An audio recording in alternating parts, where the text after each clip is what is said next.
बिस्मिल्लाहिर्रहमानिर्रहीम। आज हमारा डिजिटल लॉजिक डिज़ाइन का 5वां लेक्चर है और इस लेक्चर में हम बाइनरी अरिथमेटिक्स को देखेंगे। हम देखेंगे कि बाइनरी नंबर्स और कोड्स पर किस तरह अरिथमेटिक ऑपरेशन परफॉर्म किए जाते हैं, क्योंकि हमारा कंप्यूटर असल में यही काम करता है, यानी कि अरिथमेटिक ऑपरेशन परफॉर्म करता है। लेकिन आज के लेक्चर में हम देखेंगे कि बहैसियत इंसान हम ये काम कैसे करते हैं और कंप्यूटर जब ये काम करेगा तो उसका तरीक़ाकार थोड़ा-सा मुख्तलिफ होगा। तो सबसे पहले हमारे पास सिंपल एडिशन है। हम बाइनरी नंबर्स के ऊपर परफॉर्म करेंगे। हम दो नंबर्स लेते हैं ए और बी और उनको हमने ऐड करना है आपस में। हमारे पास नंबर ए जो है वो 1001 010 और नंबर बी हमारे पास 10111101 है। एक बात इसके अंदर आप देखेंगे कि मैंने हर एक बिट को अलग-अलग लोकेशन नंबर असाइन कर दिया है, क्योंकि बाइनरी नंबर्स में हमारे पास इकाइयाँ दहाइयाँ नहीं होती, लेकिन यहाँ पे हमारे पास बिट नंबर्स होते हैं। तो अपनी आसानी के लिए सबसे उल्टे हाथ पर जो बिट है मेरे पास उसको मैंने 6 असाइन किया है और जो सबसे सीधे हाथ पर बिट है उसको मैंने 0 असाइन किया है। और इसके अंदर एक बात जो समझने वाली है वो ये कि अगर हम कन्वेंशनल मेथड्स को देखें तो सबसे सीधे हाथ पर जो हमारे पास नंबर होता है उसकी अहमियत सबसे कम होती है। आमतौर पे डेसिमल सिस्टम के अंदर वहाँ पर हम उसको इकाई कहते हैं, यहाँ पर हम इसको लीस्ट सिग्निफिकेंट बिट कहते हैं। और इसी तरह जो हमारे पास सबसे उल्टे हाथ पर बिट है उसको हम मोस्ट सिग्निफिकेंट बिट कहेंगे। लेकिन हर दफ़ा ऐसा नहीं होता, क्योंकि कंप्यूटर बनाने वाली कंपनियां मुख्तलिफ डिवाइसेस बनाती हैं। हर डिवाइस के काम करने का तरीका अलग होता है। कुछ इंजीनियरिंग के प्रॉब्लम्स हैं या कुछ उनके कारोबारी मसाइल हैं, तो उसकी वजह से ये इस तरतीब को उलट भी सकते हैं। यानी कि ये भी मुमकिन है कि उल्टे हाथ पर हमारे पास लीस्ट सिग्निफिकेंट बिट हो जाए और सीधे हाथ पर हमारे पास मोस्ट सिग्निफिकेंट बिट हो जाए। लेकिन अभी जो है वो हम इसको रिवायती तरीके से लेके चलेंगे, यानी कि उल्टे हाथ पर हमारे पास मोस्ट सिग्निफिकेंट बिट और सीधे हाथ पर हमारे पास लीस्ट सिग्निफिकेंट बिट होगी। हम इन दोनों नंबर्स को आपस में अब जमा करते हैं। दोनों नंबर्स को हमने ऊपर नीचे लिख लिया जिस तरह हम कन्वेंशनल तरीके से लिखते हैं। फिर एडिशन का साइन। सबसे पहले हम लीस्ट सिग्निफिकेंट बिट्स को जमा करेंगे, यानी कि A0 और B0 को जमा करेंगे। 0 + 1 = 1, बहुत सिंपल, हम इसको कर लेंगे। इसी तरह 1 + 0 = 1, फिर 0 + 1 = 1। लेकिन जब हम 1 + 1 करेंगे तो उसका जवाब है 2 और 2 को जब हम लिखते हैं तो हम लिखते हैं 1 0। लेकिन प्रॉब्लम ये है कि यहाँ पर हम सिर्फ एक डिजिट लिख सकते हैं। तो ये जो हमारे पास एक्स्ट्रा 1 जनरेट हुआ है, हम इसको बिट नंबर 4 पर ऊपर कैरी के तौर पर ट्रांसफ़र कर देंगे। यानी कि 1 + 1 = 1 0, 0 यहीं रहेगा, 1 कैरी के ऊपर कैरी के तौर पे आगे ट्रांसफ़र हो जाएगा और फिर 1 + 0 + 1 दोबारा वही सिचुएशन, यानी कि 0 नीचे आएगा और 1 आगे कैरी के तौर पर ट्रांसफ़र हुआ। फिर 1 + 0 + 0 = 1 और आखिर में फिर हमारे पास 1 + 1 = 1 0। तो इस तरह हमने दो नंबर्स को आपस में जमा कर दिया और इस आंसर को, इस प्रोसीजर की करेक्टनेस को आप चेक कर सकते हैं इनको डेसिमल नंबर्स में कन्वर्ट करके। फिर हम आगे सिंपल सब्ट्रैक्शन को देखते हैं। हमारे पास वही दो नंबर हैं A और B और हमने फाइंड करना है B - A। तो हम पहले B को लिखेंगे 1 0 0 1 1 0 1 और फिर हम A को लिखेंगे, यानी कि 1 0 0 1 0 1 0। सबसे पहले उसी तरह हम लीस्ट सिग्निफिकेंट बिट्स के ऊपर ऑपरेशन परफॉर्म करेंगे।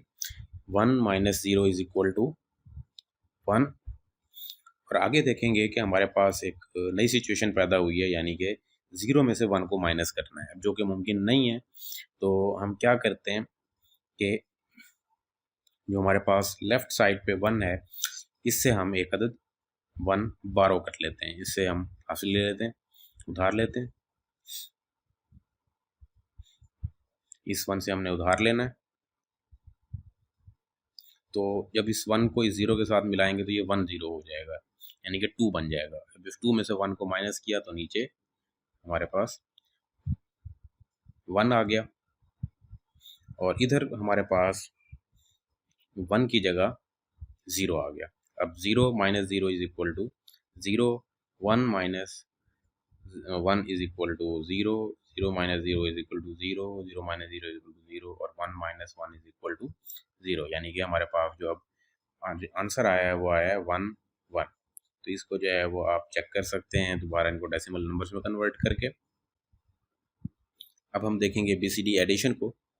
हमने लास्ट लेक्चर में बीसीडी के मुतालिक पढ़ा था कि ये हमारे पास जो है वो कोड्स का एक सिस्टम है, सिग्नल्स का एक सिस्टम है। अब बीसीडी नंबर्स को आपस में कैसे ऐड किया जाता है, थोड़ा सा तरीका बीसीडी की एडिशन का नॉर्मल बाइनरी नंबर्स के एडिशन से मुख्तलिफ है। पहले हम इसके रूल्स देख लेते हैं कि हमेशा जो हमारे पास डिजिट होगा, हर एक डिजिट उसकी 4 बिट्स बनाई जाएंगी, जिस तरह हमने पहले पढ़ा था। और हर एक निबल यानी कि 4 बिट्स का अगर सम जो है वो ग्रेटर देन 9 होगा तो फिर उसके अंदर हम 6 मज़ीद ऐड करेंगे, यानी कि पहले तो बिट्स निबल्स को ऐड करेंगे, वो ऐड हो गया है। अगर उसका सम जो है वो 9 से बड़ा हो गया तो फिर 6 मज़ीद उसके अंदर ऐड होगा। 6 का मतलब है 0 1 1 0। और अगर कुछ ओवरफ्लो जनरेट हो रहा है तो फिर हम उसके लिए नेक्स्ट निबल इस्तेमाल करेंगे, पूरा निबल जो है हम इस्तेमाल करेंगे। अब हम इसको तफसील से देखते हैं एग्जांपल को। हमारे पास दो नंबर्स हैं 576 और 184, डेसिमल में है। हमने इनको जमा करना है, तो पहले हम इनको सिंपली जमा करके देख लेते हैं। 576 और 184 को हमने जमा किया तो 760 हमारे पास जवाब आया। और अब हम इनको बीसीडी में कन्वर्ट करते हैं, तो आप देखेंगे कि 576 को जब मैंने कन्वर्ट किया बीसीडी में, हमारे पास यहाँ पे 5 बराबर है 0 1 0 1, 7 इज इक्वल टू 0 1 1 1 और 6 इज इक्वल टू 0 1 1 0। इसी तरह हम 184 यानी कि 184 को भी तब्दील कर लेते हैं बीसीडी में, यानी कि 1 is equal to 0 0 0 1, 8 is equal to 1 0 0 0, 4 is equal to 0 1 0 0। अब हम इन तीनों निबल्स को अलग अलग ऐड करते हैं। सबसे पहले लीस्ट सिग्निफिकेंट नंबर वाले बिट्स को हम ऐड कर लेते हैं, तो हमारे पास जवाब आया 1 0 1 0। फिर जब दूसरे निबल को ऐड किया तो हमारे पास जवाब आया 1 1 1 1, और जो हमने तीसरे निबल को ऐड किया तो हमारे पास जवाब आया 0 1 0 1 0। अच्छा, सबसे लीस्ट सिग्निफिकेंट निबल जो है, जब हमने इसको ऐड किया तो हमारे पास जवाब आया 1 0 1 0। अब इसको अगर आप डेसिमल में कन्वर्ट करें तो इसकी वैल्यू बनेगी 10, यानी कि 10, जो कि ग्रेटर देन 9 है। इसी तरह जो दरमियान वाली निबल है, इसको हमने जब ऐड किया तो हमारे पास आंसर आया 1 1 1 1, और जब इसको हम डेसिमल में कन्वर्ट करेंगे तो ये बनेगा 15, जो कि 9 से बड़ा है, लिहाजा इसके अंदर भी 6 ऐड होगा। अलबत्ता जो हमारे पास राइट मोस्ट निबल है, इसके अंदर इसकी वैल्यू है 0 1 1 0। इसके अंदर हमें निबल ऐड करने की ज़रूरत नहीं है, 6 ऐड करने की ज़रूरत नहीं है, तो हम 6 ऐड कर देते हैं जहाँ पे हमें ज़रूरत। तो इन पहली दो के अंदर हमने 6 ऐड किया, तीसरे के अंदर हम 6 ऐड नहीं करेंगे। तो जब हम इसकी एडिशन परफॉर्म करेंगे तो यहाँ पर हमारे पास अगर हम आंसर देखें तो ये हमारे पास आएगा 1 0 0 0 0, क्योंकि 5 बिट्स पे, जबकि हमें मालूम है कि हमारी जो बीसीडी है वो कभी भी 4 बिट से ज़्यादा नहीं जाती। तो ये जो इजाफी 1 जनरेट हुआ है, हम इसको आगे कर कैरी फॉरवर्ड कर देंगे, और दोबारा हमने इसके ऊपर ऑपरेशन परफॉर्म किया। तो अब हमारे पास जो आंसर आया ये आया 1 0 1 1 0। दोबारा 5 बिट्स आई, 4 बिट का बीसीडी होता है, ये एक्स्ट्रा जो 1 जनरेट हुआ है इसको हम आगे ट्रांसफ़र कर देंगे, और फिर जो है इसको हम जब करेंगे सम तो ये हमारे पास आ जाएगा 0 1 1 1। अब ये हमारे पास जवाब आ गया, हम इसको इकट्ठा करके लिख लेंगे, और अगर हम चेक करना चाहते हैं कि ये दुरुस्त जवाब है या नहीं तो इसको हम बीसीडी में कन्वर्ट कर दोबारा डेसिमल में कन्वर्ट कर लेते हैं। तो ये हमारे पास 760 यानी कि 760 है, ये वही जवाब है जो कि हमें रिक्वायर्ड था। उसके बाद फिर हम सब्ट्रैक्शन का ऑपरेशन देखते हैं। पहले हमने सिंपल सब्ट्रैक्शन देखी थी, लेकिन अब हम सब्ट्रैक्शन देखेंगे विद कम्प्लीमेंट। अच्छा, कम्प्लीमेंट की जो सब्ट्रैक्शन है ये थोड़ी सी ट्रिकी है, लेकिन हम इसको जो है वो करते हैं, क्योंकि ये नेगेटिव आंसर्स को भी सपोर्ट करती है और सारे नंबर सिस्टम के लिए ये इस्तेमाल होती है, यानी कि डेसिमल भी है और बाइनरी नंबर सिस्टम, दोनों के ऊपर कम्प्लीमेंट के साथ चीज़ें चलती हैं। और कॉम्प्लिकेटेड फॉर ह्यूमन, यानी हम इंसानों के लिए कॉम्प्लिकेटेड है। जिस तरह मैंने अभी बताया आपको कि ये थोड़ी सी ट्रिकी है, मुश्किल है हम इंसानों के लिए, लेकिन कंप्यूटर के लिए ये आसान है। कंप्यूटर के लिए जब इस कंप्यूटर परफॉर्म करता है, जब कंप्यूटर दो नंबर्स को आपस में सब्ट्रैक्ट करता है, तो वो कम्प्लीमेंट के जरिए सब्ट्रैक्ट करता है। जिस तरह हम करते हैं, जिस तरह पहले हमने पढ़ा पीछे, उस तरह सब्ट्रैक्ट नहीं करता। और दो तरीके हैं इसके, एक है हमारे पास आर्स कम्प्लीमेंट, मीन्स कि आर से मुराद है हमारी बेस या रेडिक्स। अगर आप डेसिमल में कर रहे हैं तो इसको आप टेंस कम्प्लीमेंट कहेंगे, और अगर आप इसको बाइनरी में कर रहे हैं तो आप इसको टूस कम्प्लीमेंट कहेंगे। और दूसरी कहलाती है हमारे पास r's minus one complement, means के डेसिमल में नाइन्स कम्प्लीमेंट और बाइनरी में वंस कम्प्लीमेंट। तो अब हम देखते हैं इसके एग्जांपल्स को। पहले हम आर माइनस वन कम्प्लीमेंट का मेथड देख लेते हैं। ये सबसे पहले हमें मेन्यूएंड और सबट्रेंड, इन दोनों को डिफाइन करना पड़ेगा। मेन्यूएंड वो वैल्यू जिसके अंदर से हमने सब्ट्रैक्ट करना है, और सबट्रेंड वो वैल्यू जिसको हमने सब्ट्रैक्ट करना है। तो ये दोनों पहले हम डिफाइन करेंगे, और फिर हम equalise number of digits in both by adding prefix zero.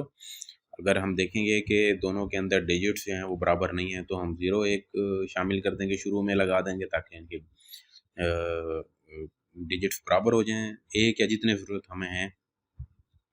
फिर उसके बाद r minus one minuend for the subtrahend according to number of digit. ठीक है, तो हम इसको जो है वो r raise to power minus one के फार्मूले से कैलकुलेट कर लेंगे। अभी हम इसके एग्जांपल देखते हैं। और फिर जो है वो हमारे पास subtract the subtrahend from r minus one minuend and difference is called complement of the number. और फिर उसके बाद जो हमारे पास कम्प्लीमेंट कैलकुलेट करने के बाद जो जवाब आएगा उसको हम मेन्यूएंड के अंदर ऐड करेंगे। यानी कि नॉर्मल सब्ट्रैक्शन में हम क्या करते हैं कि एक वैल्यू ऊपर लिखी, एक वैल्यू नीचे लिखी, और ऊपर वाली वैल्यू से नीचे वाली वैल्यू को सब्ट्रैक्ट कर दिया। यहाँ पर हम क्या करते हैं कि पहले जो जिस वैल्यू को हमें सब्ट्रैक्ट करना है उसका कम्प्लीमेंट मालूम करेंगे, और कम्प्लीमेंट को सब्ट्रैक्ट नहीं करेंगे, ऐड कर देंगे, असल वैल्यू के अंदर ऐड कर देंगे, और जो हमारे पास जवाब आएगा वो हमारा रिक्वायर्ड आंसर होगा। लेकिन उसके भी दो शराइत हैं। अगर उसके साथ जो है वो एक एंड कैरी जनरेट हुआ है तो फिर ये इसको सम कर देंगे उसके अंदर, और अगर एंड कैरी जो है वो जनरेट नहीं हुआ तो फिर जो है वो हम इसको समझेंगे कि ये हमारे पास नेगेटिव आंसर है, और दोबारा इसका कम्प्लीमेंट लेंगे। इन दोनों एग्जांपल्स को भी हम देखते हैं। पहले हम डेसिमल नंबर्स में इनकी सब्ट्रैक्शन देख लेते हैं कि 72,532 माइनस 3250, इनको हमें सब्ट्रैक्ट करना है। तो पहले हमने मिनिमम और सबट्रेंड डिफाइन कर लिया। मिनिमम है हमारा a इज इक्वल टू 72,532, और b जो है ये है हमारा सबट्रेंड जिसको हमने सब्ट्रैक्ट करना है। और इसके अंदर आप देखें कि जो हमारे a था इसके अंदर 5 डिजिट्स थे, जबकि b जो था इसके अंदर हमारे पास 4 डिजिट्स थे। तो डिजिट्स को पूरा करने के लिए हमने शुरू में एक ज़ीरो इजाफी लगा दी, जिसकी कोई वैल्यू नहीं होती, लेकिन हमारे नंबर ऑफ डिजिट्स पूरे हो गए। उसके बाद फिर हम R minus one R F two power N minus one करके हम एक वैल्यू जनरेट करेंगे। अगर आप गौर करें तो ये सारे के सारे 9 हैं, यानी 9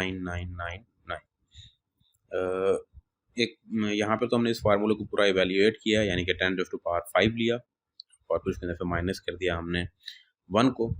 लेकिन इसका एक आसान तरीका ये है कि जितने नंबर ऑफ डिजिट्स आपके पास हों, जिस तरह हमारे पास ये 5 डिजिट का नंबर है बराबर होने के बाद, तो हम 5 मरतबा 9 लिख लें, यानी 99,999 जो है ये हमारा एक नंबर आ गया। और फिर हमने उस नंबर के अंदर से अपने सबट्रेंड को सब्ट्रैक्ट करना है, और जब हमने सब्ट्रैक्ट किया तो हमारे पास एक वैल्यू आई 96,749, और ये जो वैल्यू 96,749 है ये हमारा कम्प्लीमेंट है। इसको हम कहेंगे कम्प्लीमेंट, मीन्स के 3250 का कम्प्लीमेंट क्या है 96,749। अब ये जो नंबर हमारे पास आया है कम्प्लीमेंट, इसको हम अपने मेन्यूएंड के अंदर ऐड कर देंगे, यानी कि 72,532 इसके साथ हमने ऐड करना है, सब्ट्रैक्ट नहीं करना। जब हमने सब्ट्रैक्ट किया तो हमारे पास जो है वो एक नंबर जनरेट हुआ, और उसके अंदर अगर आप देखेंगे कि बाकी ये नंबर 6 डिजिट्स का है। ये 6 डिजिट्स का मतलब ये है कि ये एक नंबर इजाफी जनरेट हुआ है। हम इस क्या करेंगे, इस एक नंबर को इसी के अंदर ऐड कर देंगे और ये हमारे पास जो आंसर आएगा वो आएगा 69,282 and that is the answer. यानी कि 72,532 में से जब हमने 3250 को सब्ट्रैक्ट किया तो हमारे पास 69,282 इज़ द। अब हम बाइनरी नंबर लेते हैं और उसके ऊपर हम r-1 कम्प्लीमेंट फाइंड करते हैं। अब अगर r-1 का मतलब है वंस कम्प्लीमेंट, यहाँ पे उसको वंस कम्प्लीमेंट कहते हैं। तो इसी तरह ही हमने पहले मिनिमम और फिर सबट्रेंड ले लिया, फिर हमने r⁻n-1 के ज़रिए हमने एक वैल्यू कैलकुलेट कर ली। इसका भी मेथड वही है कि आप जो है वो जितने नंबर ऑफ डिजिट्स होंगे हमारे पास उतने नंबर ऑफ वन जनरेट करवा लेंगे और उसके बाद फिर इसी नंबर ऑफ वंस में से हम जो है वो अपना सब्ट्रैक्ट कर देंगे। जब हम इसको परफॉर्म करते हैं तो हमारे पास एक नया नंबर आता है और ये नंबर यानी कि 10110 ये हमारे पास हमारा नंबर जो बी है यानी कि 110011 इसका कम्प्लीमेंट कहलाएगा।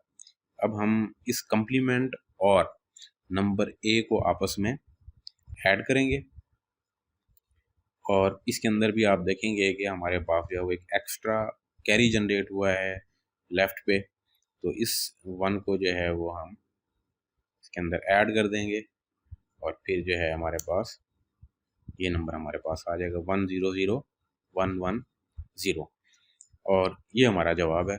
और इसको हम डेसिमल में कन्वर्ट करके चेक कर सकते हैं कि हमारा जवाब ठीक है या नहीं।